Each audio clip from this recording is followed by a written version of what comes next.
Steve turned around, took one last look at the orphanage, and then walked away down the alley that led to the city. Steve was brought up in an orphanage from the age of 3. He hardly remembered his mother, and he didn't know his father at all. But now he had to return to his home, where he had not been for more than 15 years. Housing was provided for other graduates. There were small apartments in different parts of the city, but Steve had a house, according to the documents, which he inherited from his mother and grandmother. Now he had to go back there and live in the countryside. The guy was in a bad mood. The village must have been deserted by now, and he had no idea what to do there. The road took a long time. Steve was hungry and very tired, so he got to the place and looked into the local store to buy himself some food. He was surprised because a pretty girl was standing behind the counter. Steve smiled at her. "Hi, what's your name?" The black-eyed beauty chuckled. "Did you come to the store for this?" "Of course not. Although I'm a young single guy. Maybe I'm your destiny." The girl laughed. "If you're my destiny, then some unsightly." At that moment, the door of the store opened and grandmother appeared on the threshold. "Dolores, who are you talking to?" "With a buyer." Grandma looked at Steve. "I don't remember such a guy in our village. Who are you?" "My name is Steve. I was born in this village. My grandmother and mother lived here. Maybe you know the Maxwells?" "Yes, how beautiful you grew up. And I'm Mrs. Page, your neighbor, and this is my granddaughter Dolores. You always played together when you were children, and you were called bride and groom." She laughed and turned to Dolores. "I told you about it." The embarrassed girl exclaimed, "Granny, that's enough." "Don't swear. It's better to give me flour and butter. I'll bake a pie. I need to treat Steve with something." Steve was embarrassed now, as he wasn't used to being kindly treated by strangers. "Mrs. Page, why? I'll buy myself some food so I won't go hungry. I'm embarrassed in front of you." Grandmother exclaimed, "No, boy. Everything here is simple. If you want to live here, then get used to it." The young man smiled, then bought what he needed. He waited for Mrs. Page to also buy groceries, then took her bags from her and offered to walk her home. The old lady said, "Let's go, Steve. Let's go." She then nodded to her granddaughter. "You don't need to linger here either." On the way to the house, Steve and Mrs. Page got into a conversation. He told her how he was brought up in an orphanage. Mrs. Page shook her head for a long time and then began to answer Steve's questions. "Your mother Maria was unhappy. Elizabeth suppressed her since childhood, and I told her to leave the girl alone. Maybe now she would live. She didn't let your father Robert and Maria live together, so he left her. When they became to live together, they were very young. They were 18 years old. They lived together for a little while, maybe a month, maybe 2 months, and then Robert went into the army. He didn't come back from there. Elizabeth told him to find himself another woman. Here's such a life." Steve wanted to ask something else, but at this time they approached the grandmother's house. The guy said goodbye to his neighbor and went to his room. The unkempt and neglected house brought melancholy and despondency to him. Steve wandered around the rooms, took a broom standing in the corner and removed the cobwebs in the doorway. Then he wiped the chair with a rag and sat down. He said sadly, "Here I'm at home, but everything here is very bleak." The guy sat a little longer and went to look at the sheds. Desolation was everywhere. The grass in some places hit the guy with his head, and he hurried back in the house. Steve tried to remember his childhood but couldn't. Suddenly, he really wanted to cry uncontrollably as in childhood, because he felt his loneliness more than ever. But he was not used to crying, and he endured all hardships and insults with tightly compressed lips. And now he clenched his will into a fist and began cleaning, deciding to clean up at least one room. Suddenly, a rustle was heard. Steve looked into the corridor and saw a large puppy, which wrapped itself in a pile of some rags and tried to lie down to sleep comfortably. The guy smiled as he picked up the puppy. "Who are you?" The puppy was very emaciated from hunger, despite the fact that he was a large breed. Steve fed the puppy and continued cleaning. He spent several hours cleaning, but the house didn't become cozier. Suddenly, Someone's footsteps were heard on the porch. The guy looked out and saw Dolores. The girl said, "My grandmother is calling you for dinner." Then she blushed and gasped when she saw the puppy. "Where did you get him from? How pretty he is." "He was here, hiding in the hallway. I don't know how he got there. Now he will live with me." The girl smiled and looked him straight in the eyes. Then they went to the next house. Steve enjoyed visiting Mrs. Page and Dolores. They treated him as the closest and dearest person, and he didn't know how to thank them. He only said that they could count on him day and night. And they began to live in a friendly neighborhood. The next morning, Dolores came to Steve's house and helped him clean it up. He didn't even expect that everything would be done so deftly and well. The girl even brought curtains and hung them on the windows. She explained that they had been in their closet for more than a year.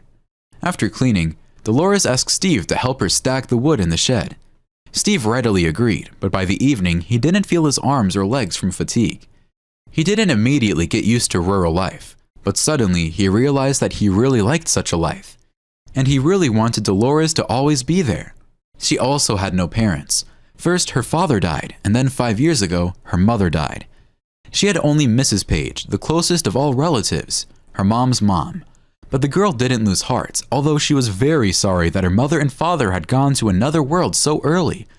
She talked a lot about them to Steve, and sometimes it seemed to him that he knew them very well. A couple of months later, Dolores helped the guy get a job. Now, he was a loader in a food warehouse. Of course, for this he had to travel to a neighboring village, but that meant nothing. But Steve was very proud when he received his first salary. He bought Mrs. Page and Dolores the city's gifts and gave them a real party in the evening. He said, "I'll save money and I'll run a farm. I will supply my products to the market." Dolores laughed, knowing how hard it is for Steve to live in the countryside. "Farmer, are your axe blisters healed?" He laughed in response. "From an axe, yes. From a shovel, not yet." And Mrs. Page thought, looking at him, that such a groom would be perfect for her granddaughter. Handsome, not afraid of work, and doesn't drink alcohol like other guys in their village. A year passed. One summer, Steve and Dolores went swimming in the river, accompanied by their faithful dog. They were having fun, and Steve caught Dolores and held her tightly to him. But suddenly, she froze and looked into the guy's eyes. He understood everything and kissed her, obeying some kind of call. The girl gasped, but didn't push the guy away, but answered the kiss. From that day on, Steve and Dolores started talking about the wedding and announced to Mrs. Page that they were going to get married. The grandmother wept with joy at such news and hugged her grandchildren. Steve was tidying up the attic one morning when he found a box full of photos, greeting cards, and odds and ends. There were also several letters written by a certain Robert to Maria. Steve thought about it and suddenly gasped. They were letters from his father to his mother. Robert wrote about his imminent return, about his love for her, and that she would definitely take Maria with him. In subsequent letters, he asked why she was not answering, and finally, he reproached her for not loving him. Robert wrote, "I received the letter from your mother. I know that you are getting married. Have you completely forgotten me?" Steve considered. His mom didn't read any of those letters. She didn't even open them. But why? The guy collected the whole bundle of letters and went to Mrs. Page. Maybe she knows the answer. But she just shook her head and said, "It turns out that your grandmother Elizabeth set everything up. So she separated them. She didn't like her son-in-law. She received letters and hid them. Maybe Robert doesn't know you exist. After all, your mother gave birth to you, and soon she died. Elizabeth followed her away from grief. She realized what she had done. That's why you ended up in an orphanage." Steve turned the envelope over in his hands. "Mrs. Page, there is a return address here. I can find my father. I will definitely find him." And the very next day, he said goodbye to the bride and her grandmother and left to look for his father. He did it quickly, and now he was already standing in front of a tall and handsome man whose copy was himself. "Are you Roberts?" "Yes. Who are you?" "And I'm Steve, your son. Maria gave birth to me. Look, these are your letters to her." Robert took the letters in his hands and then staggered. "Come inside, guy. Tell me everything." The long conversation ended with a strong hug between father and son. Robert said, "I have a different family for a long time, but I won't leave you either.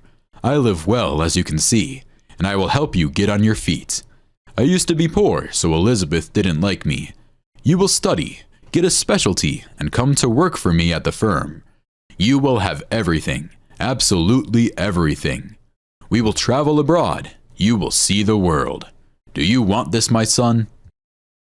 Steve replied, "I really want this." "That's good. We'll decide everything. Now, my wife and both daughters are resting in France. Soon we will join them. My wife is a smart woman, so she will understand everything. I think that your sisters will also be glad to meet you. We need to get you an international passport." Steve replied, smiling at his father, "No, Dad, thanks. That's not what I came for. I just wanted you to know about me. You have a right to it. Dolores and Mrs. Page and my dog are waiting for me at home." Robert said, "I won't let you go so quickly. We need to learn more about each other and talk about so much. How stupid I was that I believed your grandmother then. How could I not go to Maria and not talk to her? I won't forgive myself for this." Since then, 2 weeks have passed. Dolores even lost weight from the experience. Steve called her and said that he was staying with his father for a while, that his father was very happy with him and wanted to be with him for a while.